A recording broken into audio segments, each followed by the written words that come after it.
izashara byabo. Because we used to destroy their businesses. Yesu yakazashambura izashara zinjiye gutya ahera himana. Yakaza yamazingu umugosi agakubita. Yogera muno yo kubita yo bakubita. Ubwo bishop avuga ngo muzokodesha. Yogera muno kwa mazingu umugosi akabasohora na hamwe na bishop. Jesus could destroy all the businesses in the church. And he would whip them out. My people.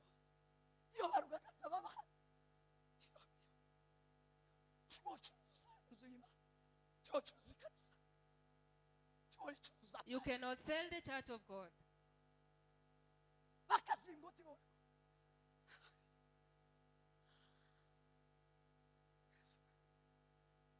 Amen.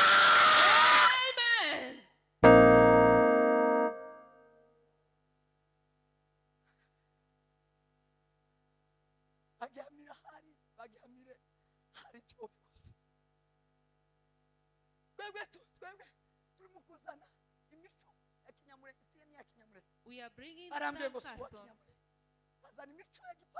They are bringing pagan customs.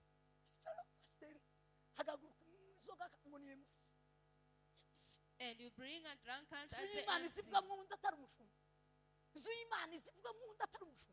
How can you do that? It is the reason you are being judged by the world.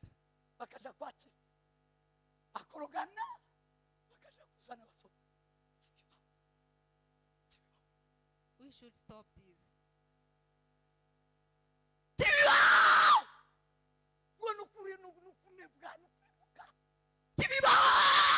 That is destruction. Church of God, you are bringing customs.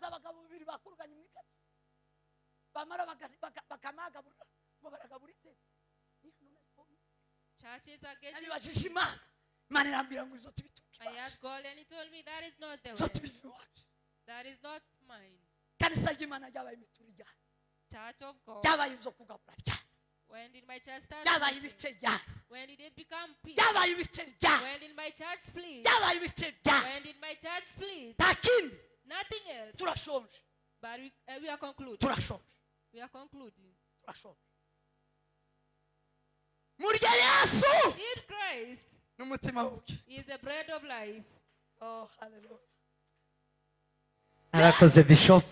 Thank you very much, Bishop. Mane mumugisha mwinshi cyane. May God bless you so much. Twakira anasenga. For receiving us and praying. Sema amen. Amen. Sema amen. Atukuzo mukose. Amen. Turamukanye turambuye amaboko. Let's greet one another by a show. Amahoro y'umwami wacu Yesu Kristo. Peace of the Lord be with you. Amahoro y'umwami wacu. Amen. Abane na. Amen. Sema amen. Reka dusome ijambo ry'Imana ibindi nze kubivuga twasomye. Let us read the word of God and I'll speak more once we read. Saba ko dusoma ubutumwa bwiza ubwo bwanditswe na Yohana. The good gospel according to John. Soma muri Yohana. We read in John. 14 chapter 14 murongo wa 6 and verse 6. Yesu aramubwira ati ninje nzira n'ukuri n'ubugingo. Ninje nzira n'ukuri n'ubugingo. Tawuja kwa data ntamujanye. Amen. Hauja kwa data Yesu Kristo atamujanye. Amen. Amen. Akiri jambo ry'Imana. Receive the word of God. Twongere dusome. We read once more. Zakozwe n'intumwa Acts ibice bine murongo wa 12. Chapter 4 and verse 12. Kandi nta wundi agakiza kabonerwamo. Umva kandi nta wundi agakiza kabonerwamo. Kuko ari nta rindi zina munsi y'ijuru twahawe. Kuko nta rindi zina munsi y'ijuru munsi y'izuba. Batuye Kenya, mu Buraya, muri Amerika, twese turi munsi y'izuba. Isi yose iri munsi y'izuba.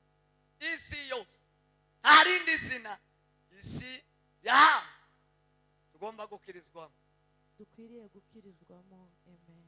Usibye izina rya Yesu. Amen. Amen. Yego, nakiri ijambo ry'Imana. You receive the word of God. nuko murakoze Yesu abahumuje. Ndashima Imana y'Umwami wacu Yesu I Kristo thank the Lord Jesus Christ, our Lord and Savior, iduhaye kuba mu ikanisa ryiza rimeze. for giving us such a beautiful church. Iri kanisa ni ryiza. This church is so good. Mu buzima bwanjye nkunda ibintu bibiri cyane In my life, I love two things the most, cyane kurenza ibindi byose bibaho. more than anything else. Icyambere And the first one ni ikanisa. is the church. Niyo ndi mu ndege hejuru Even when I'm in the aeroplane, sinza ndunguruka mu idirisha banshaka ikindi nza ndunguruka mu idirisha banshaka ko nobona ikanisa I don't look through the window for rinini anything else but yoboneka for the umuntu ari church, hejuru mu ndege. because the church is so beautiful. Uko mbabwiye niko What I'm telling you is the truth. nkunda ikanisa kurenza ibindi bintu bibaho. I love the church more than anything else that exists. Iyo ndi mu ikanisa ubwoba buza bushira sinogira ubwoba ndi mu ikanisa. Whenever I'm in the church, I don't feel afraid at all, Bigapfa kuba ikanisa nibwo ryo bamwisha. as long as it's a church with the word. Iyo ndi mu ikanisa nza numva amahoro. I feel at peace whenever I'm in the church. Ikanisa ni ryiza. This church is good. Imana ishimwe ko turi mu We ikanisa thank God because we're in the church. rifite ubwiza urangiza ijisho rikaza rigenda. The church is so smart and so huge. Imana yabagiriye neza. Imana God bamugisha. has been faithful to you. Ndashimye kubwira ikanisa. I thank God for this church. Niba utahantu bari baba mwebwe mutahazi And I remember the place they used to be. You don't know it.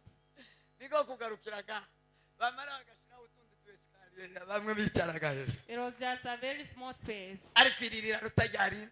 But this church is better than the other one. Yesu yakoze ibikomeye. Jesus has done great Twakaza things. duhuza amafi twese twamaduhuza amafi na rutari We could all sit and none listen to mureba aho each mpagaze na other. rutari abantu bicaye iriya rutari nawe yindi komenanti yabaga ari haruguru. The other church used to be so small. Guhaguruka neza ugenda ukikwamukubita ku mukingo wa If you walk by, you could just fall at the altar. Yesu yagize neza ahabwe icyubahiro. We praise Jesus for what he has done. Amen. Amen. Amen. Nuko twishimira I know he was just happy that nakiriye ibyishimo mwatwishimiye. and we received your happiness. Yesu abaha umugisha. May God bless you. Twakiriye ishimwe twakiriye kuduheza ahantu We receive everything you've kugira ngo given. tubashe kuhaba. Twari dufite urukumbuzi revera yazambwira When missed you, the Reverend was telling me barandinze sinari mvare kugira ngo tuzane that they were waiting for me so that we can nabo come together. ndabashimiye. Yesu abaha I umugisha. also thank you. May God bless you. Muri ababyeyi nimwe Your parents were the elder. ndashima Imana ko mumpaye uyu mwana. And I thank God you gave me this chance. Tugiye kuganira ijambo ry'Imana. We are going to share the word of God. Sinzi ngo amenye ufite niyo usekera mu mwira wawe. That is a proverb, an African proverb. Utwinyo ufite The teeth you have usekera mu mwira wawe. is what you used to Murabira with your bacu friend. revera yakoresheje terme nziza. Ntitwigeze tubwira imigwi mibi habe n'umunsi umwe ngo mwaja. The Reverend said it so well. We never Twigeze had any tubwira bad habe intention. n'agakebwe habe n'aka. Not even a single bad intention. Biragatsindwa kugisha. Tibibabo. We are not jealous at all. Sema amen. Amen. Sema amen. Amen.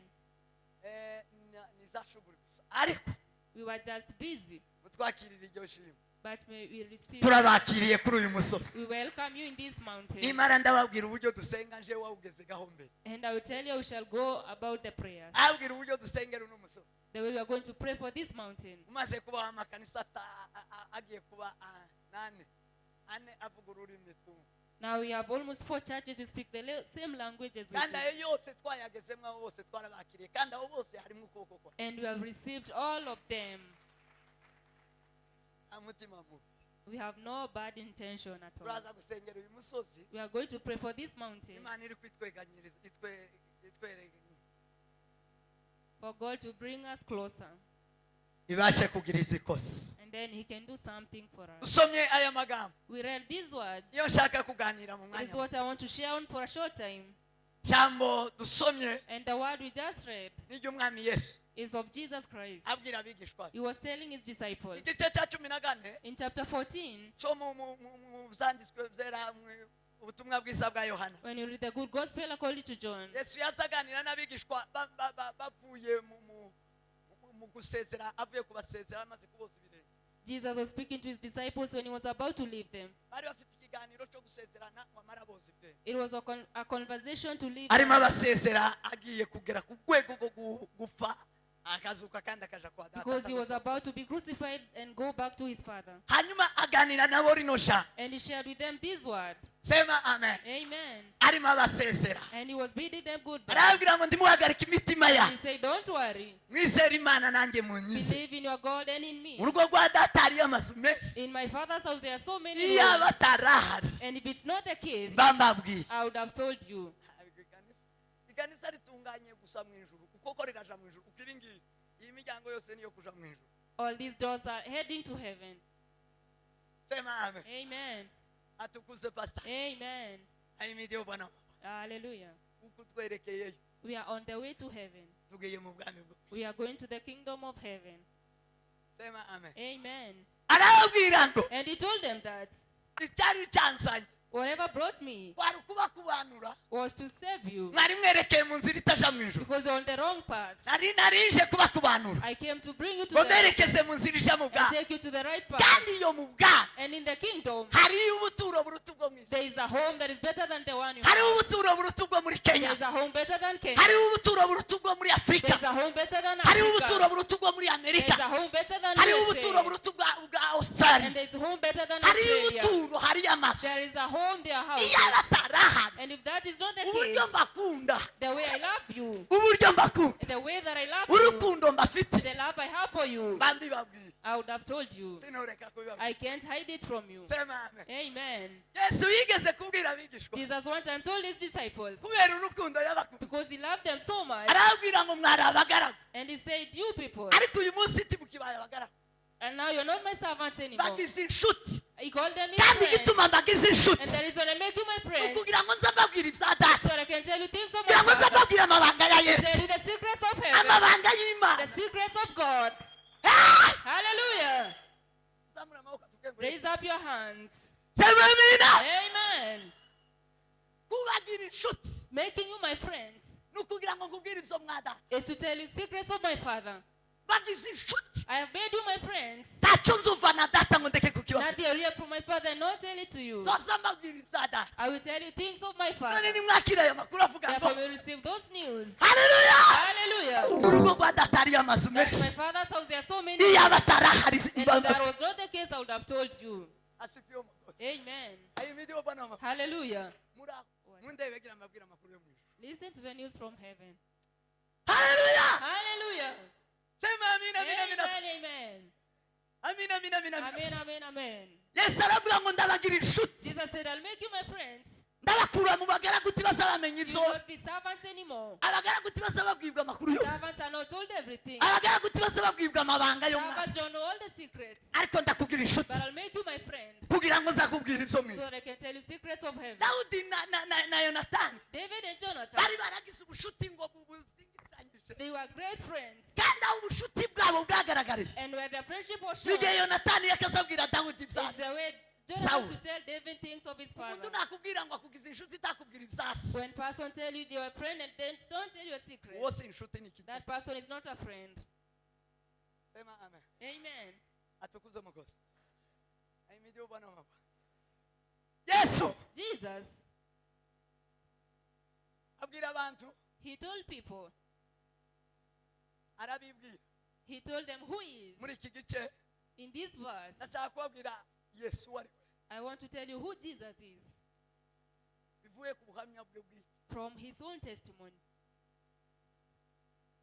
abantu benshi Many people, bazi kirisitu mu buryo butandukanye they know Christ in different ways. n'ubu yacanze abantu na bugingo n'ubu haracyariho confusion People are still confused about him. abayisilamu banze kumwumva Muslims don't know him. n'ubu byarabacanze It is confusing to them. abaturika katolike The Catholics, n'ubu yarabacanze they still don't understand. iyo baje kuvuga kirisito baza bahera kuri mariya When they speak Christ, they start from Mary. kandi bibiri iravuga ngo And the word says that, titukiri abo gusogwa ku masekuruza that we are not of our ancestors. Pi.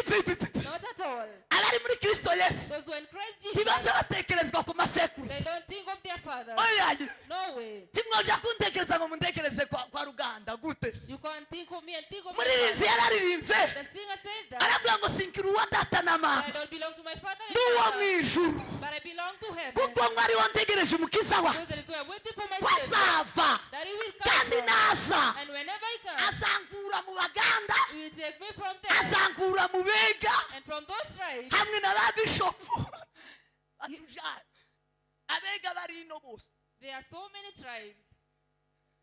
cyangwa baraha twese tuba Praise be to Jesus. haleluya imanira Amen. yesu arabibwira Jesus told them who he is. ashaka kubabwira ubuhamya bwa kristo I want to tell you a testimony of Christ. yivuga wenyine When he spoke about mu himself, gitondo nabwiye abiwacu in the morning I told my people, ntibishoboka ko umenya imana ku bwawe you cannot know God on your own. ntibinabaho ko umumenyeshwa n'ubundi You cannot know him from other people. biraca ntiwo mumenya You cannot know him at all. yesu Jesus ntaba mu butayu is not in the wilderness. wojayo ndiwo mubona You will go there but not bibiri find him. iravuga ngo nibakubwira ngo ari mu butayu So I say when they tell you he's in the wilderness, tukajeyo ni ikinyoma say that it is a lie. nibakubwira ngo ari mu They misozi tell you he's in the mountain. tukajeyo ni ikinyoma Don't agree. yesu ntabaho hose Jesus is not anywhere. none yesu aba And then where is Jesus? yesu aba ku mana Jesus is in with God. bwana zibibaza Amen. sinzi ko munyumva I don't think you understand. yesu Jesus. yesu ndabaha hose tuba Jesus dutekereza is not just anywhere. hajya hose tuba dutekereza si yawe Everything that we think is not the yesu aba mu gituza cya se Jesus is on the Father's back. yesu yabwiye abigishwa And he told his disciples, amaze kubaza mwe saha basa and he bamwitane said, who do people say I am? baravuga ngo bazakwita umuhanuzi And I said, the prophet, uri yeremiya you are Jeremiah. nuko bakomeza And guhuzagurika they continued. arabahindukirana ngo mwebwe And he muzamunyita said, who do you say I am? petero Peter. aravuga ngo uri kristo umwana He w'imana said, ihoraho Christ, the Son of the living yesu God. ubwiwe wenyine Jesus on his own. aramubwira ngo si inyama He n'amaraso said, it's not flesh and blood. si ubwenge bw'ino It's not bukumenyesheje the wisdom of the world. ngo keretse ari data wo mu ijuru But my ugwishuriye Father in heaven ni revealed it. kristo uguhishuriye Christ revealed it. yesu titwamubona tutamwishuriwe n'imana Unless he reveals Christ, we bibiliya cannot know yesu God. wenyine aravuga ngo nta wundi ubazana iwanjye Jesus said, no one brings you to ngo me, n'imana ibaresha ibarehereza but God kuri brings njyewe you to me. bwira mugenzi wawe ngo n'imana yo guhaye Tell your neighbor, only Jesus. bibiliya avuga ngo kuko imana yakunze abari mu isi cyane zamuteye gufata umwana wayo w'ikinege That he gave his only son, biramutanga and he gave him. yesu ni imana niyo yatanze yesu God gave Jesus. ahandi twabona yesu twamubona We cannot find Jesus anywhere but Jesus. haleluya Hallelujah. sifa za mungu Amen. sifa za bwana Praise to Jesus. imana yesu aba mu mana Jesus is with God. yesu aba mu mana Jesus is with God. bicanga abayisilamu birababurira And the Muslims became n'ubu bazi confused. ngo yesu ni umuhanuzi They know Jesus is just a prophet. yesu si umuhanuzi Jesus is not just a ni prophet. kristo umwana w'imana yesu ntabwo Jesus yesu aba mu mana is with God. umunsi imana yashimye kumuguha The day God wants to give him to you. mu gitondo kimuzomuha One morning you will see him. sema amen Amen. atukuzwe mwokozi Praise be to God. ahimidiwe bwana wa mabwana Hallelujah. asifiwe bwana imana God ni iziduha kristo gives Christ to kuko us yamutanze bwa because mbere he gave him. niko yomutanga ku muntu ku giti cyiwe He can give it to a person. abantu benshi ntibafite kristo Many people don't have Christ kuko batamuhawe n'imana because God has not given him to them. abantu benshi Many people, bahekeye ko yesu yabambwe they think Jesus was crucified. oya No. abandi bahekeye ngo ni mwene mariya Other they just say he's the son of Mary. abaturika baje kuvuga bakavuga ngo The Catholics, when they speak, they say that. mariya mama wa yesu They start with Mary, the mother of Jesus. utuombee kwa yesu Pray for us to Jesus.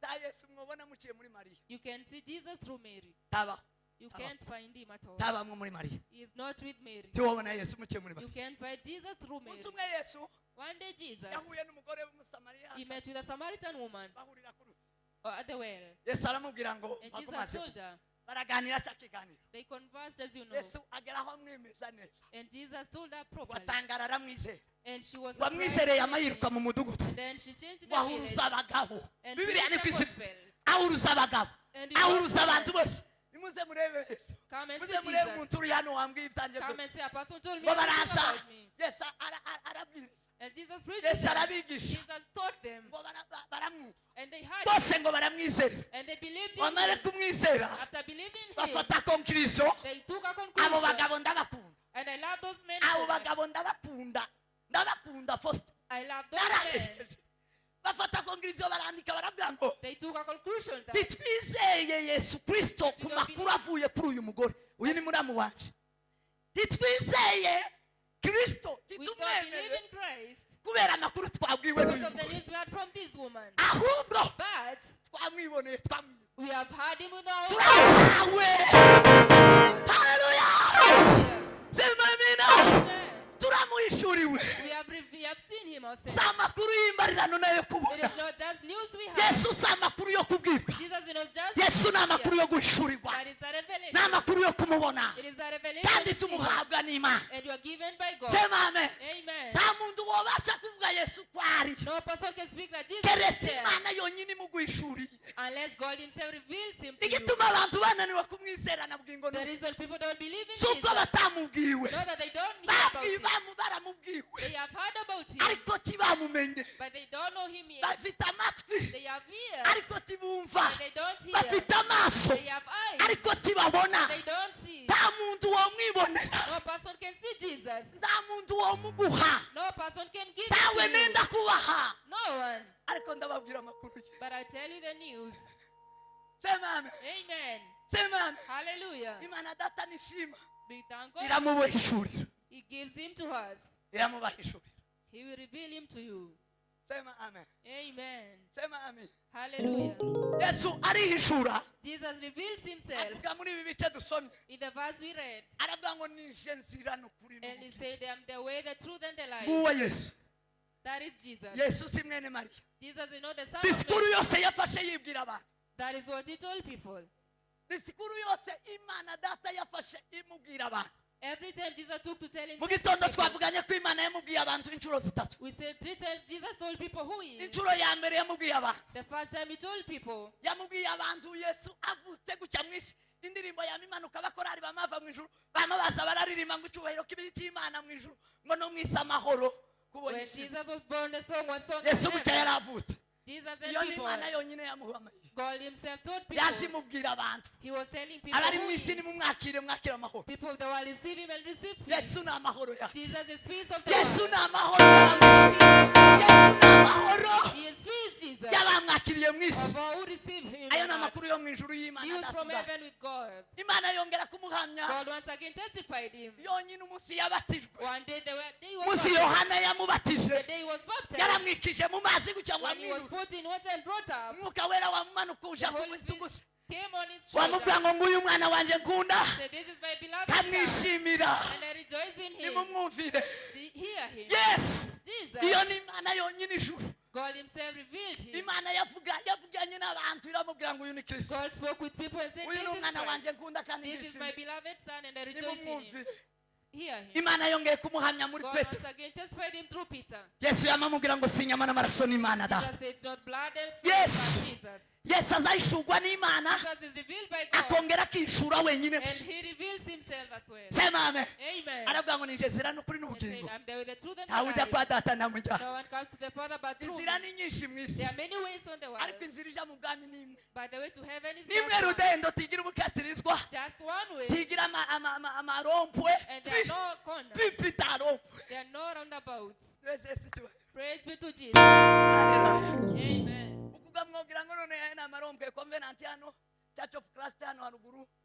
Covenant Calvary You hari can haruguru. think that these churches are just roundabouts, Aya samarompwe. but these are not roundabouts. Itorero rya Kristo ni rimwe ryose. Church of Mu Christ is moko just atari one. amwe mu ndimi zitari zimwe. It's just one. Ni rimwe.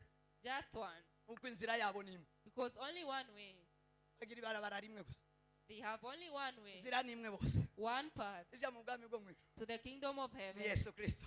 which is Jesus Christ. Aravuga ngo ni inzira n'ukuri He n'ubugingo. said, I'm the way, the truth, and the life. Sema amen. Amen. Kubera umwanya Because of time, naza gusigura bukeya reka mabwire uko yivuze. let me tell you how Jesus said himself. Yaravuze ngo ni inzira n'ukuri n'ubugingo. I'm the way, the truth, and the life. Arongera aravuga ngo nije kuzuka n'ubugingo. And he said again, I'm the resurrection and Yesu life. yayibwira abantu. He was telling himself to people. Ntabwo yigeze avuga ngo ni umuheburayo n'umuyuda. He never said, I'm an Hebrew or a Yesu Jew. tivyamuvuye mu kanwa ke. It never came from his Habe mouth. n'umunsi umwe. Not even one day. Habe n'umunsi umwe. Not even a single day. Sema amen. Amen. sema amen. Amen. Ntigeze avuga ngo Mariya ni nyina. He never said Mary is habe my n'umunsi mother. wo kubambwa munsi wa nyuma Even on the cross, yamuvuze mu izina. he never, he said her name. Siko yamuvuze mu izina. Yaravuze ngo mama. Yakaza mwita ngo umugore. Jesus used to call Mary woman. Ariko Yesu yacyanza bintu. Ariko yaraduhishuriye. Jesus. Sema amen. Amen. Bwana sifiwe, Bwana sifiwe. Praise be to Jesus. Aba mama bazamaneze kwa kuri Noneho. The mothers rejoiced so much in Christmas Bazaye Maria. that they gave birth to Jesus. Bazaye Yesu. That they gave birth to Bose Jesus. bahindutse ba Maria. And they have all become Marys. And they rejoice so much. Tigeze avuga ko ari mwene. He never said he's the son of Mary. Nitwe twa tubivuga kubera ko yatiriye inda ya. We just said because she was ari umwana wa Maria. but he was never the son of Mary. Ngaba ba bishop. Yarabivuze.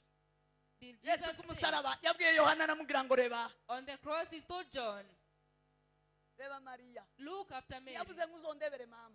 Never say look after my mother, Yavuze ngo uzore Maria. but look after Mary. Yes. Jesus Maria yamufataga nk'umukobwa wubaha Imana kuva mu used to busore. take Mary like a girl who honors God, Yamufataga nka nyina. but not as the mother. Umunsi umwe yaramubwiye ngo twaza tugushaka na so baraza twagushatse. One day she told Wari her, I was wagiye. looking for you. Yamabwira ngo se data na mama nini? And he said, who is my father and mother? Data na mama nini? Who are my father and mother? None uko Maria yatekereje gute na Yosefu? What did Mary and Joseph think at that time? Batekereje ariko ndashima Imana. But Maria thank Maria God we yaramuzi. that Mary knew who Maria he was. yaramuzi neza. Mary knew Jesus. Maria Mary yaramuzi neza. knew Jesus so well. Sema amen. Amen. Asifiwe Bwana wa mabwana. Praise be to God. Yes. Jesus Nukuzuka. is the resurrection. Yesu nukuzuka n'ubugingo. Jesus is the resurrection. And Ayo niyo mazina yiwe bwite wenyine we yihamije. his whole name Aravuga ngo signifies ndikuzuka. he said, I'm the resurrection. Abari muri Kristo Yesu Those who in Christ Jesus, bazaba kugwaho urubanza. they are taken away the Bazaba judgment, kugwaho gupfa. or the dead is taken away. Urubanza rw'abanyabyaha Of the sinners igihano cyazo ni urupfu. is the punishment of sin. Iyo usomye mu Baroma When you read in igice cya Romans gatandatu umurongo wa 23 chapter 6 and verse ndavuga 23, ngo igihembo cy'ibyaha ni urupfu it says that the wages of sin is death, ariko impano y'Imana but the gift of God ngo ni ubugingo bw'iteka. is everlasting life. Ni ubugingo bw'iteka. Everlasting life. Imana God, uwo yakunze when he loves a person, isimuha Yesu. he gives them Iyo Jesus. imuhaye Yesu And when he gives you ngo Jesus, ntagupfa ntaba agipfuye. you don't die Bibiri anymore. ikavuga ngo bari muri Kristo Yesu Those who are in Christ Jesus, tibaza bakirwa w'iteka tibaza bapfa. they are not condemned at all. Abariho tibaba bagipfuye. They are not dead at all. Abapfuye nabo baba bahindutse kuba bazima. That they have become living. Kuko Yesu ni ukuzuka. Because Jesus is the resurrection. Abari muri Kristo bose All those who are in Christ Jesus, ni bazima. they are alive. Cyo gituma Bibiri izivuga ngo nimubegere. So the Bible says, come closer to Ariko them. tizivuga ngo tuje ku marimbi. But as not go say to the grave. Aya abona abafarisayo bazanye. Those are the Pharisees who brought that teaching. Mfite kwigisha inyigisho z'abafarisayo. Those are the teachings of the Pharisees. Zababwira abafarisayo. I am telling you the Mu Pharisees. minsi isa. Sema amen. Amen. Sema amen. Amen. Yesu yaravuze ngo nimwegere imyuka y'abatunganye. Jesus said, come closer to the spirits of the perfect, Yavuze ngo mwegere imibiri yabo. but not to their bodies. Yavuze ngo twegere aho twabahambye. He never said, go close to their Abantu graves. bari mu kuvino bakamaje kureba aho bahambye ba. People are going to look at the people they buried in the graveyard, Base na banyina na baseku. their mothers and their kin. Ngo nabayumbe, abayumbe ga umuyumbe wasirimze neza. And they think they are prayerful Yapfa ngo people. bakazabaja kumure. Muzoja kundebera hariya nimva. Will you come to look for me? No At the fa grave? bishop ugashorera abantu ngo bage kundeba hari. Will you come to my grave to look for me? Muzogenda president wa be. Kundeba hariya nimva mukamba mbari ahi. Muzoja kundebiriya. Will you come to commemorate me at the grave? Naratangaye. Abayumbe ntibaza bumva iyo twaduhamba. I was shocked because they don't hear when we are burying, Hamwe n'abandi ba pastor. together with some pastors. Iyo bashingura bazabavuga ngo When they bury a person, they say that. azavuga ngo igitaka gisubiye mu kindi gitaka. That they say dust has gone back to dust. Siko twatuvuga. Isn't that what they say? None twatuwasize uri muri Kristo Yesu hari. Have we left you in Christ Jesus at that place? Abera abera b'Imana or the saints of God, ntibapfa tibaryamye hari they're not sleeping at the same barazutse bari muri Kristo Yesu but in Christ Jesus, bari ahantu bari barahumeka they are somewhere waiting. bafite umwuka They have the Spirit. ni imyuka bafite umwuka Their barahumeka spirits they are living. kubera ko Kristo Because Christ niwe wenyine wavuze ngo ndi kuzuka himself said, I'm the ni resurrection. umuzuko I am the resurrection. yarabazuye arabatembereza muri Yerusalemu He raised them and walked through Jerusalem. abapfuye bose bizeye All who died believing, abapfuye bose biringira Imana who hoped in God, yarabasutse ibituro byabo they birazuka resurrected from their graves. barababona And they saw them. Yesu yarabonetse iminsi 40 For 40 days they saw Jesus. yarazutse yaravuye mu rupfu After resurrection, from abari death, muri we bose or when him, ntibapfa they don't die. Yesu ni ukuzuka Jesus is the resurrection. Yesu niwe Jesus kuzuka n'ubugingo is the resurrection. And arongera yibwira abantu again, he said to people, sema amen Amen. aho ni muri Yohana 11:25 John 11. arongera abwira abantu ngo nije mwungeri mwiza Again, he said, I'm the good shepherd. nije mwungeri mwiza I am the good shepherd. mwungeri mwiza apfira intama ze And who shepherds his sheep. ariko ngo uragirira ibihembo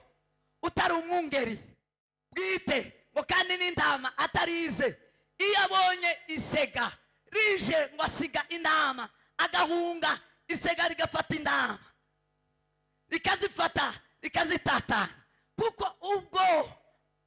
kuko ari uw'ibihembo nicyo gituma ahungirira intama arahunga ntiyite ku ntama ariko jewe ndi umwungeri mwiza kandi menya izanje n'izanje ziranze Yohana 10:11 kugeza ku 14 John 10:11 to 14. Yes Jesus ni umwungeri mwiza is a good shepherd. yarababwiye ngo ndi umwungeri mwiza He told them, I'm the shepherd. abantu bari mu kugira amayirizi n'amayirizi uburozi People are having totems.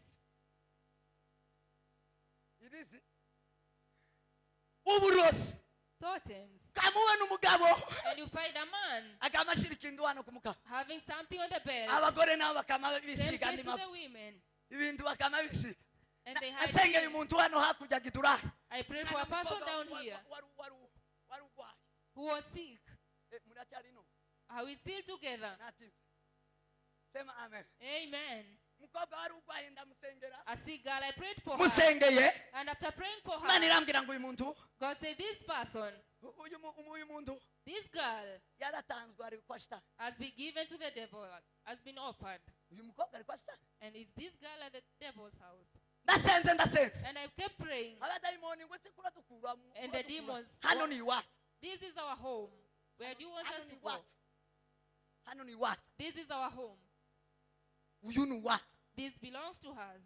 To us. ndamubaza ndahumura And I asked the demon, wa mwana we bite you girl, uruwande urumuki what's your problem? Who are you? byageze kumba nsenga amapepo twangu amapepo karavuga ngo uruwa And I said, do you hear what the demons are saying, that you belong to them? zakugendeye What happened to you? ndabya And she said, I don't know. usumupagani n'umukristo I'm not a pagan, but I'm a Christian. bamwekane And I in the church. ndasubiye ndasenga And I kept praying. ndasenze mbwima Prayed and prayed some more. imana irambwira ngo uyu And God told me, this girl, ise yamushize iri God, her father put totems in her. yaramutemaguye That he broke, he cut her. amusiga aramurasaga amushiramo imiti amuha satani ngo uburinzi And put some herbs in her as the protection. ndahumura ndamubwira And I told her, ayo makuru arayazi do you know this news? yamambwira ngo arayazi ise yabibakoreye ari bane mwana And she told me, I know it. My iwe father did it n'abasaza to biwe us. batatu iwe n'abasaza biwe batatu Her and her 3 brothers. ise yarabibakoreye Her father did that to them. hano Here in Kidorai, hano muri Kenya in this country. yes Jesus, arabwira ngo niwe mwungeri mwiza I am the good shepherd. niwe mwungeri mwiza He is the best shepherd. niwe mwungeri mwiza He is the good ntabwo shepherd. amapepo n'abadayimoni ari umwungeri It's the ntabwo ari shepherd. umwungeri Those are not the ntabwo ari shepherds. umwungeri Those are not shepherds. abasimusi ntabwo ari abungeri And those witchcrafts are not the ibyo byose shepherds. ufite ntabwo ari abungeri What you have is not your shepherd. abayesikoti ntabwo ari abungeri Your escorts are not your shepherds. imipanga ntabwo ari abungeri Even the pangas are not there. ese arabibwira ngo Jesus said himself mureke mbabwire muve muri konfisiyo that let me tell you, nije mwungeri mwiza I am the good shepherd. nije mwungeri mwiza I am the good shepherd. nije urinda intama I protect my nije sheep. uzuzitaho we I take care turi of my muri sheep. Kenya kubera Imana We're in Kenya because of bishop yabivuze Bishop said, turi muri Kenya kubera data "We are in this country because of the Father." yaravuzwe haravugwa amaradiyo So many were spoken, so many words. tuguma muri we And we stayed together. nawe atugumaho And he stayed in us. nuko araturinda And he's protecting us. tuba up to date. amahoro We are at peace. none ko turubaka aya makanisa Now we are building these churches. imana niyo mwungeri wacu God is our good shepherd. yesu niyo mwungeri mwiza Jesus is the best shepherd. niryo sina rye ni umwungeri That is his name. He's the shepherd. sema amen Amen. ni umwungeri mwiza He is a good mwabe shepherd. niyo twoca mu gikombe cyitwa baka Though we pass through the cup of habe niyo Waba, twoca mu rupfu even though we pass through death, azajana natwe he walks with us. niyo twoca mu mazi menshi Even though we pass through many taza waters, dutembana turi kumwe he nawe does not leave us. ayi yesu ni mwiza ye Jesus is so good. umunsi umwe yarangiye bishop mukuru wanje grand frere One day my elder brother, the bishop, arandinda kuba aranshinguye hano arandinda yesu nari muri one day Jesus mukeneye protected me. amakuru Do you need those news? mukeneye amakuru Do you want to hear that news? nari umoja One day I was in Umoja, umugore umwe arampamagara nga saa yine nguze turureka guca iwanje and one woman called me to pass by. saa yine turangije igiterane nci wiwe It was around 4 ninjire mu p.m. nzu gutya And when I entered the house, azanira agatase haba itase n'iveri itase imwe y'icyayi niki she brought me a cup, kajya gatoya a small cup, akazanamwo amata and with milk, kangana nguko a very small cup, and said, "I call you to drink this milk." mane ndamubwira ngo And I asked her, nicyo wahamagara za telefone zose "Is this why you are calling me so much? imwe gusa uko ari duke kandi Why have you mvuye mu given me gitara so little of the milk? tutungana gutya Very little ko ari milk, duke very little." ngo nutwo yambikiye And he said, "This is what I kept for you." none se agashashi kavuyemo ari he And I asked her, "Why is the paper from which you got the milk?" wagataye ndaraza gute And she said she threw it away. wayashizemo gute ndara "Why did you throw it away before I came?" I asked her. aho urashaka ngo mwana mata "Do you want me to drink this milk?" ngo nywa And she said, "You drink it." owa And I said, "Okay, reka nyasengeregera let me pray for it first." maze ndayasengera And then I prayed for that mare milk. gusenga nari navuye no mu gitaramo icyuya ari cyose I was from the service and usanga twigeze dufata n'amasoma gutya I prayed for it and then drank it. It was very little. mare kutumira ndataha And then I went home. maze kugenda nyuma y'amahinga abiri And after 2 weeks, turahura nawe we met again. ngo duhure nawe kibarabara When I met with them, yamambwira ngo sinjewe and I sinjewe said, wajya amata ni umugabo umwe wambwiye hano ngo nguheze ajya amata and she told me, "It is not Sinjewe. me who gave you the milk. sinjewe wari It is ushaka not me. It is kukwica not me." yewe kuravuga gute And I said, "What are you sinjewe saying?" wari ushaka kukwica ni umugabo runaka And she aramubwira said, "It mbwira was me izina who wanted to kill ni you, but runaka wampaye twaduta another man gave it to me to give it. ntuguheze yari isumu It was poison. wenyine niwe wabimbwiriye sinabyeretse She herself told it to me. wenyine She herself. yesu ni umwungeri mwiza Jesus is a good yesu ni shepherd. umwungeri mwiza Jesus is a good yesu ni shepherd. umwungeri mwiza He is a good yesu shepherd.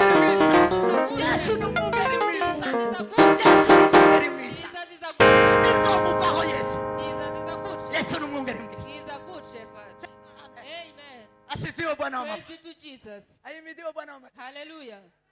Ah! Amen. yesu yibwira abantu arababwira ngo ni umuco w'isi Jesus said again, "He is the light of the aravuga world." ngo njewe And he said, "Me." yongera kubwira abantu ngo nje ndi umuco w'isi unkurikira ndazagenda mu mwijima na hato azaba afite umuco w'ubugingo yohana 8:12 John 8 and verse 14. yesu ni umuco Jesus is the light. iyo ufite kristo When you have iyo Christ, ugenda na kristo when you walk with Christ, yaraje ngo atumurikire He came to light the poor ngo tugire ubwenge so that we can have wisdom. yaraje ngo atumurikire He came to light for ngo us tubone so that we can see. umugabo umwe yaravuze ngo abapagani ntibaza babona ngo nibahishe amacumu One man kuba said, "The arayahota pagans don't see at all." ese uwo munyamurenge ntimwamumenya Don't you know that Ninde? man?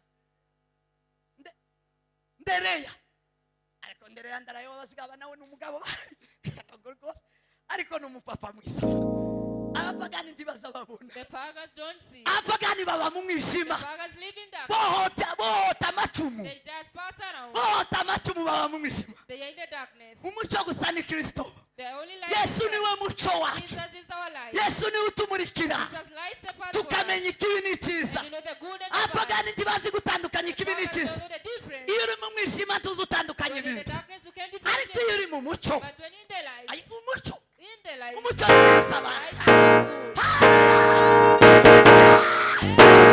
yesu so good. ni umuco Jesus is light. yesu ni umuco Jesus is light. aza tugeramo tugasobanuka Because once we understand things, tugasobanuka tukabipfura we understand things and we become good. tugasobanura ibintu We can explain things. tugasobanura ibintu We can explain things. tugasobanura ibintu Explain things. yesu ni umuco Jesus is the light. yesu ni umuco He w'isi is the light of the yesu ni world. umuco w'abari mu He isi is the light of the yesu ni world. umuco w'itorero He is the light of the yesu church. ni umuco He is the light. aravuga ngo nje ndi umuco He said, I am the light. uwo niwe yesu kristo That wabaye is Jesus Christ. who uwo was niwe yesu crucified. kristo wasutse He uwo is niwe yesu Jesus. kristo That Jesus Christ. uwo niwe yesu kristo That is Jesus Christ. sema amen Amen. uwo niwe wivugaga wenyine bwite He uwo ni spoke ubuhamya bwe of himself. bwe n'akanwa ke With his own tongue. apana umuntu apana abahanuzi oya Not the prophets. wenyine we Jesus himself. wenyine we Jesus himself. yesu ni umuco wacu He is our light. sema amen Amen. Amen. ahimidiwe bwana wa mama Hallelujah. yesu ni umuco Jesus is the light. arongera arababwira ngo And once again he said that arababwira ngo njewe ngo ni umutima w'ubugingo I am the bread of life. yesu ni umutima w'ubugingo Jesus is the bread of life. yesu ni umutima w'ubugingo He is the bread of life.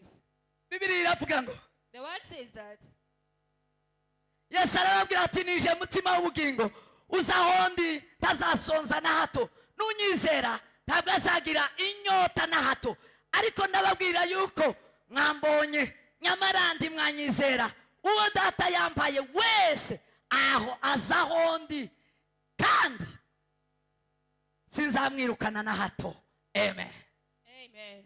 byari ninaza amabwira What I was telling you. uwo data yahaye kristo aza aho kristo Whoever ari God has given Christ. sema amen Amen. yesu ni umutima w'ubugingo Jesus is the bread of life. yesu ni umutima He w'ubugingo is the bread of life. yesu arababwira ngo ndi umutima w'ubugingo Jesus said, I'm the bread of life. yabibwiye abayuda bararakara baraheka And the Jews became so angry. yesu yakaza ababwira gutya bakamabinyoza mu Jesus used to tell iteraniro them and they complain a lot. hari inyigisho wogera mu materaniro amwe bakamabinyoza There are teachings you can have in the church and some people just become angry. hari amakanisa amwe ntogeramo hano There are churches that cannot enter here in Kenya. ndababwira ukuri turi kumwe na I am telling you the truth. hari ayo ntogeramo There are churches that cannot enter. akanisa ry'Imana baza bakode muzokodesha muzoza iyi ni renti Will you rent out this church?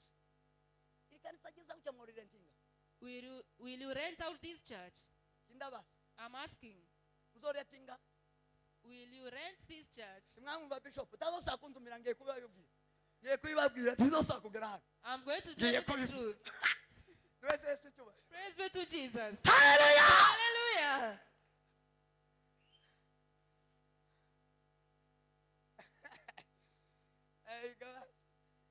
nta makanisa tukigira ino dufite amasare We just have halls nowadays. siko muzosaba ndumire se Will you invite me once more? ega mbibabwira Let me tell you the truth anyway. sema amen Amen. yesu yakaza ababwira ukuri Jesus should tell them the truth. abayuda bakimyoza And the Jews would bakajya complain. kumufata And bakamusumira they will want to arrest him. kubera uburyo yakaza ababwira Because they used to tell them. bakama bakomereka bakamacumura And they will be hurt. bakama basara And they would complain a lot. sema amen Amen. sema amen Amen. bwana sifiwe bwana sifiwe Praise be to Jesus. atukuze umukozi Hallelujah. yesu yaragira inshuti nke cyane Jesus had very few friends. kandi nyinshi zari abagore And many were women. abagabo benshi ntibari babamo Many men did not follow Jesus. kubera ko abenshi bose bari babana n'abafarisayo Because many used to live with the Pharisees. bari abagiriki They were Greek people. nuko ntibariwe kubera ko yakaza asambura ibyashara byabo Because they used to destroy their businesses. yesu yakaza asambura ibyashara byinjiye gutya aheraho imana yakaza yamazinga umugozi agakubita yogera muno yokubita yobakubita ubwo bishop avuze ngo muzokodesha yogera muno kwa mazinga umugozi akabasohorana hamwe na bishop Jesus could destroy all the businesses in the church. yokama abasohorana hamwe na bishop And he would whip them out. noneho rero abagabo ntibamukunda And then men did not used to love him there. noneho yesu akagira inshuti z'abamariya Therefore Jesus had many women mariya friends. madagarena abamariya wundi Mary Magdalene and the other Mary. nuko akagira bajya And just like that, nanjye mfite bakeya I also have very few friends. Praise be to Jesus. Hallelujah.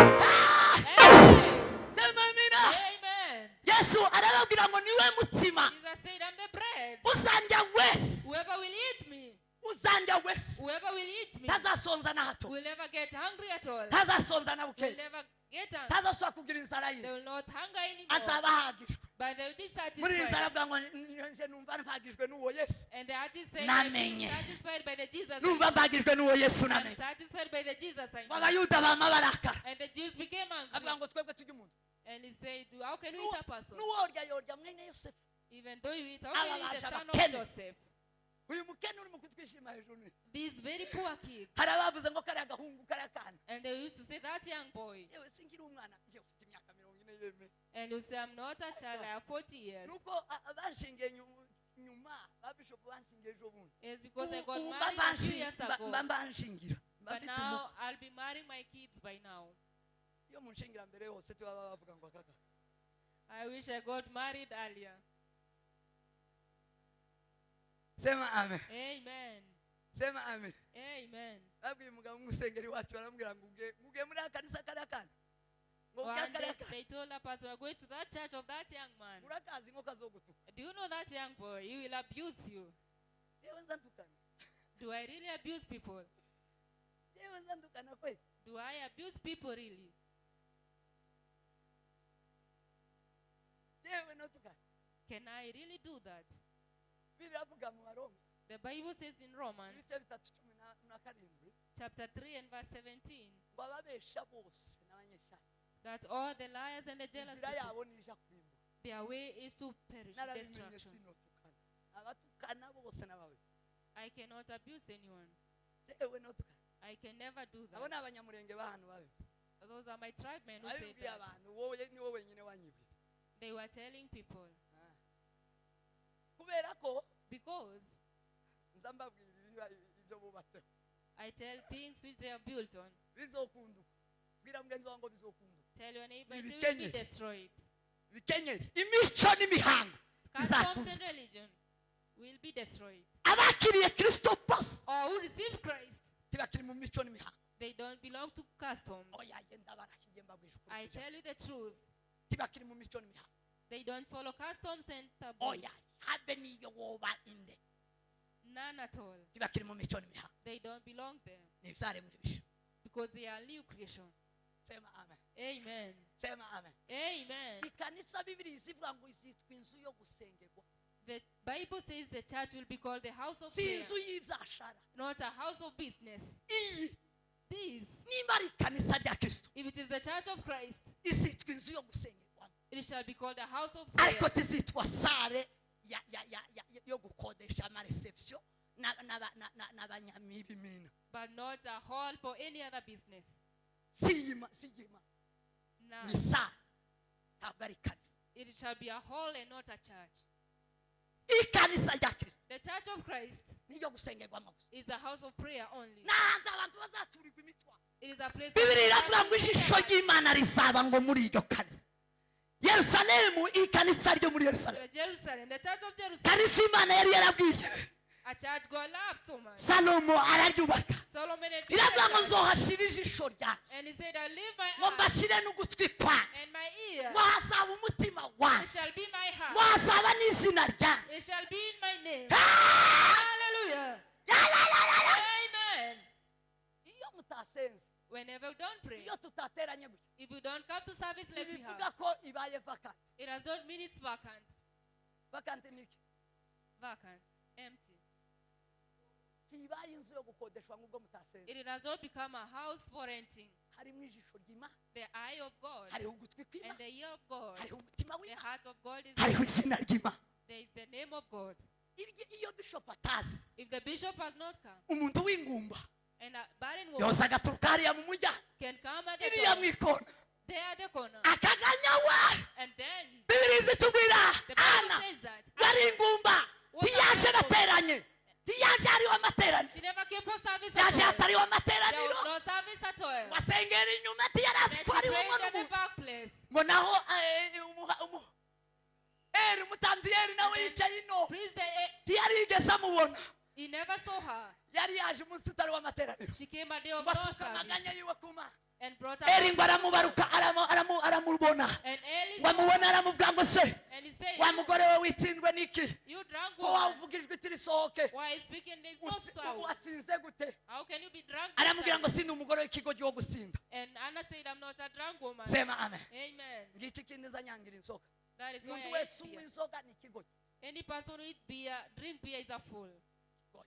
sinje wabivuze ni umugore It's not me who said it, but umugore the- imana yavugiyemo witwa Ana God yamabwira spoken ngo through umva Anna. nkubwire umucungaji And she said, let me tell you, priest, umutazi ntabwo ndi umugore w'ikigo I'm not a foolish woman. ngo nsinde inywa inzoga I don't drink beer. ahubwo But kidasuka amaganya yanjye I am bringing my complaint ku mana yaremye ijuru n'isi to God.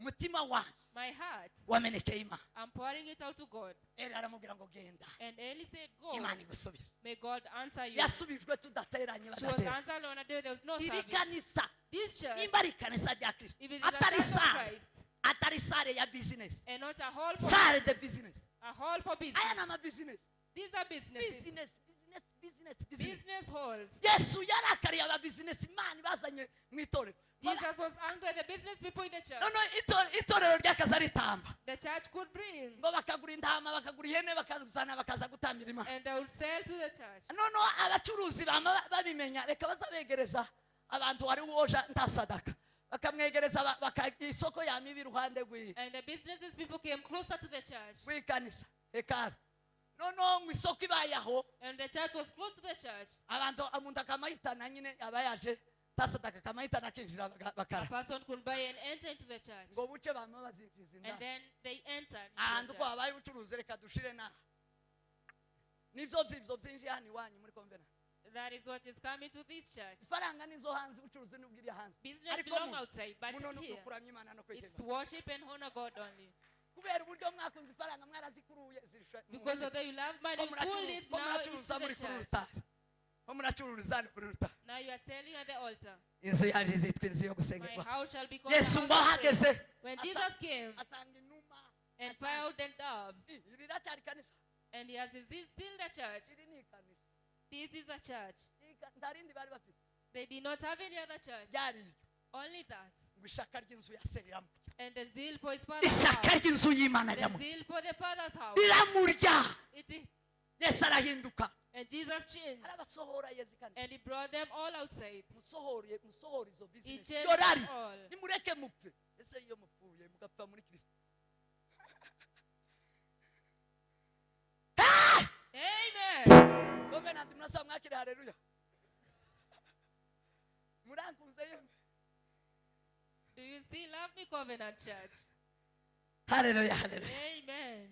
yesu aravuga ngo nije mutsima w'ubugingo Jesus said, I'm the bread of life. uzandya wese tazaha Whoever will eat me will not die. arongera aravuga ngo nije mazi y'ubugingo Say it again, I'm the water of life. uzanywa wese tazagira inyota Whoever drinks will not get iyo thirsty. turiye kristo Whenever we eat Christ, ejo bundi kuri pasaka narababwiye ngo pasaka tibazayizihiza gusa bazabarya I told you that you don't remember Passover, but you nimurye feast. kristo murye kristo Eat Christ. yesu kristo yaravuze ngo ni umutima nimumurye Christ said he's the bread. nimurye kristo nimurye ijambo Eat Christ. Eat nimwakire ijambo ry'imana niribabamo timuzagira inyota y'ibyisi timuzifuza amafaranga y'iyi nzu amafaranga y'iyi nzu y'imana timuzoyagirira inzara timuzoyagirira inyota oyaye No, that's tanyota yesu mwana w'imana we umunsi umwe babwiye petero one day he told Peter, ilibili bandarakotasangireka petero umwana petero umukozi w'imana Peter the son intumwa of God. petero baramubwira ngo And they said, twobaheza ngahe how much can we give you? uri imbano y'imana twobaheza ngahe How much can we give you? ni ngangahe yamabwira ngo nimo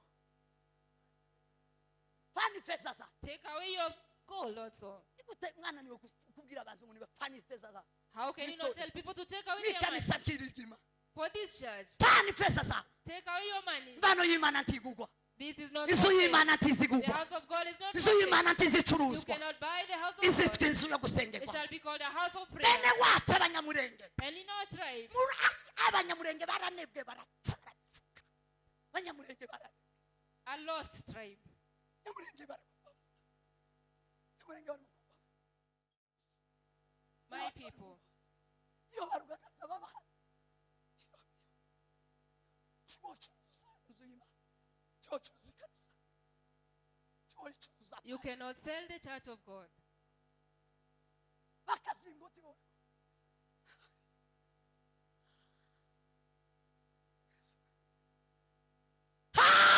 Amen.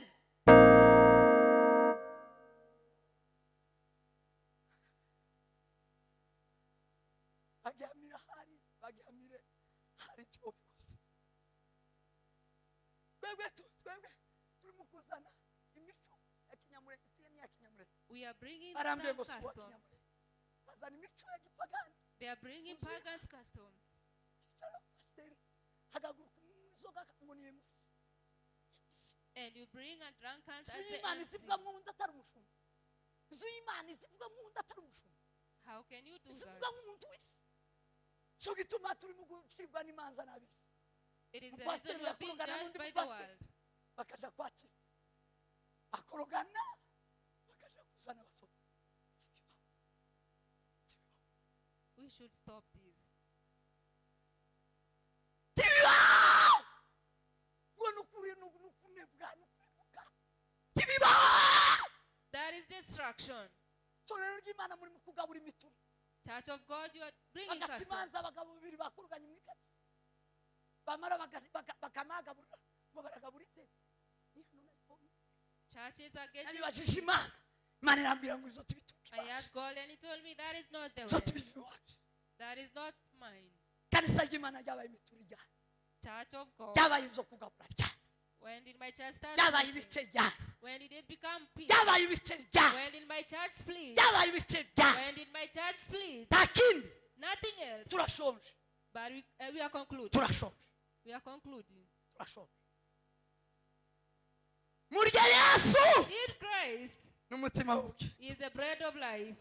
oh hallelujah Yesu n'umutima wuki Jesus is the bread of life. Yesu n'umutima wuki He is the bread of life. arangije avuga izina ryiwe And then again he says nkunda cyane aravuga ngo nije muzabibu w'ukuri that I am the true vine. Bibiliya iravuga ngo nije muzabibu w'ukuri ngo kandi data niwe nyirawo uhingira gushami ryose ryo muri ryo ritera imbuto arikuraho iryera imbuto ryose ngo riganyaho amahage yaryo ngo rirusheho kwera imbuto none mumaze kwezwa n'ijambo nababwiye mugume muri je nanje ngume muri rimwe kuko ishami ritabasha kwera imbuto ubwaryo niritagumya ku muzabibu niko namwe mutabasha nimutaguma muri nje nije muzabibu namwe muri amashami uguma muri ngewe nanjye ngaguma muri we uwo niwe wera imbuto nyinshi kuko ari ntaco mubasha gukora mutamfite Yohana 15 murongo wa mbere kugeza ku wa 5 John 15:1-5. Yes Jesus n'umuzabibu w'ukuri is the true vine. natwe turi amashami And we are the branches. kandi niwe uduhingira And he shades for us. niwe utubagarira He takes care of us. niwe utwuhira He dresses us. ishami ryose ritera Any breast that does not Yesu bear azarikuraho fruit, Jesus will prune. n'abarahiriye I tell you the truth. amakanisa atari amakanisa Yesu Churches azayakuraho that are not churches, Jesus will take them out. amatorero atariyo Yesu azayakuraho All the churches who are not the churches, Jesus will abakirisitu take them. bataribo Yesu azabakuraho Christians who are not Christians, Jesus will Yesu take them. azabarandura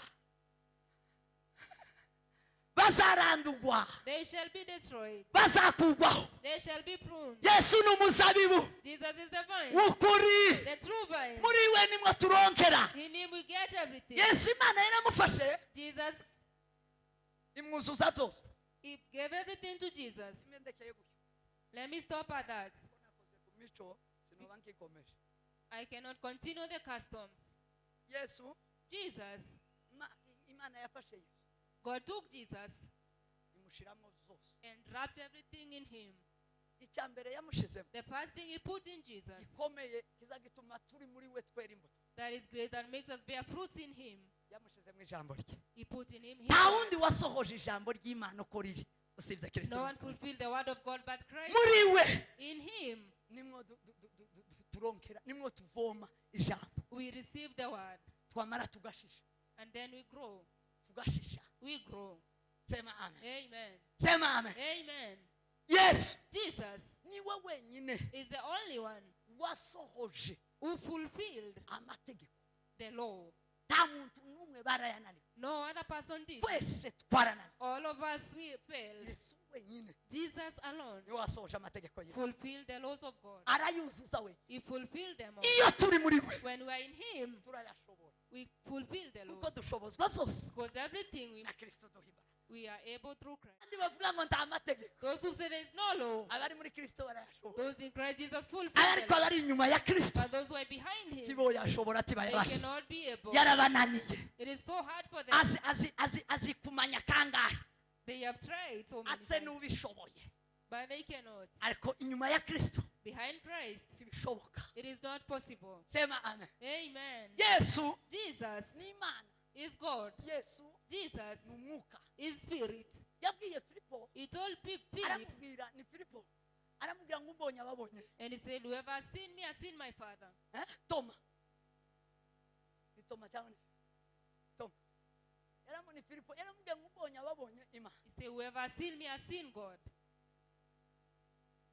yaramubwiye ngo Ye- twereke imana bizabihagije He and told, aramubwira ngo Filipo, aho twagenderaniye turabona imana umbonye ababonye imana and he said, whoever has imana seen me has niyo seen my Father. yahindutse yesu Because God became Jesus araducungura and then saved us. yesu Jesus ni umwuka is Spirit. yesu yasezeye abigishwa When he told his disciples, arababwira ngo and he said that, muhumure be at peace. sinzobasiga mwenyine I'll not leave you alone. ndagiye kwa data I am going to my Father's place. data azabaho umufasha And my Father will give you a kandi uwo helper. mufasha azaza mu izina ryanjye And that helper will come in my name. uwo azaza ku bwanjye azaza ari nje He will come like me. yesu yasubiye aragaruka mu buryo bw'umwuka Jesus came back in the spirit ubu form. turabanye mu buryo bw'umwuka And now we are living with him as the yesu ni umwuka Jesus is spirit. imana data ni ijambo God the Father is the Word. yesu kristo ni ijambo Jesus is also the Word. umwuka wera ni The ijambo Holy Spirit is also the Word. yohana 6:63 John 6:63. yesu bibiri iravuga ngo aya magambo mbabwiye ngo niwo mwuka The Bible says that the one I tell you is the spirit. yesu ni umwuka Jesus is the spirit. bavandimwe bene data Brethren, mureke twumve yesu ko yihamya let's hear Jesus like he aba ariko testified. tumumenya And let's know him that tumenye yesu let's know Jesus k'inzira n'ukuri n'ubugingo as the way, the truth and the ntawe life. uzoja mu ijuru No one will atamujya go to heaven but through tumenye Jesus. yesu Let's know Jesus ko kuzuka n'ubugingo as the resurrection ntawe of life. twakura ubugingo ufite uwo mwana niwe ufite Whoever ubugingo has the Son has life. ufite uwo mwana niwe ufite kubaho Whoever has the Son has nta life. bugingo budafite kristo There's no life without Christ. muririmbyi yaravuze ngo kubaho ntagufite bintera ubwoba bwinshi I said, I'm afraid to live without you, ndetse Jesus. bikangeza no mu rupfu vuba And I come to death early. umuntu udafite kristo Whoever has no Christ nta bugingo afite urupfu muri we has no life but death in him. nta mahoro agira They have no peace at all. mwakire kristo You receive Christ. abe muri mwebwe Let him be in you. mwakire kristo umwana w'imana You receive Christ the Son of mwakire God. kristo You receive Christ. mwakire kristo You receive Christ. ni umwungeri mwiza ati mushaka abandi He's a bumve good shepherd. Don't look for any other. nimushake ayandi bundi burinzi Don't look for any other protection. yesu arahagije Jesus is enough. yesu arahagije Jesus is enough. yesu arahagije Jesus is enough. yego kabisa He is enough. yesu arahagije Jesus alone is enough. tugiye guseka We are going